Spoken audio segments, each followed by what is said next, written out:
C সি সি C হ্যাঁ এই কাইল্লা ফাটাটা সুইংগাম খাইতে খাইতে পোলাপানের ব্যাগ সুইংগাম খাই আসছে আর ওই যে পান্তা শামিম হ্যাঁ হারামজাদা কি কাণ্ডগুলা করে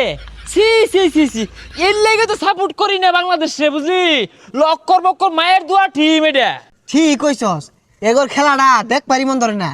একদিন বালা খেলে 7 দিন খারাপ খেলে ওই যে আরেকটা নামে কইলি সিঙ্গাম খাইতে খাইতে পোলাপানের সব হাইরে আনলো পোলাপান না খাইয়া থাকতাছে হ্যাঁ সাইরা দেমা কাইন্দা বাসি তোর আলু ছানা দিয়া এক পাতিলের ভাত খা খায়া মাঠো না ময়দানে এসে বালা খেলবি সুইংগাম চাবা পোলাপান অভিশাপে এগুলো খেলাবে না সর্দি বইয়ের দে জ্বালা হ্যালো সি সি সি সি সি সি আর যাই হোক বাংলাদেশ তো আঙ্গুর দেশি ওরা খারাপ খেলুক আর বালা খেলুক সাপোর্ট সবসময় করুনি লাগবো রাগ করলে লাভ নাই হাজা রাহুল ইস্তা সাপোর্ট করি লাগবো করগা তুই সাপোর্ট এইসব লক্ষ্য টিম আমি সাপোর্ট করি না আমি নানান দেশ বিদেশ এগুলো সাপোর্ট করি না রে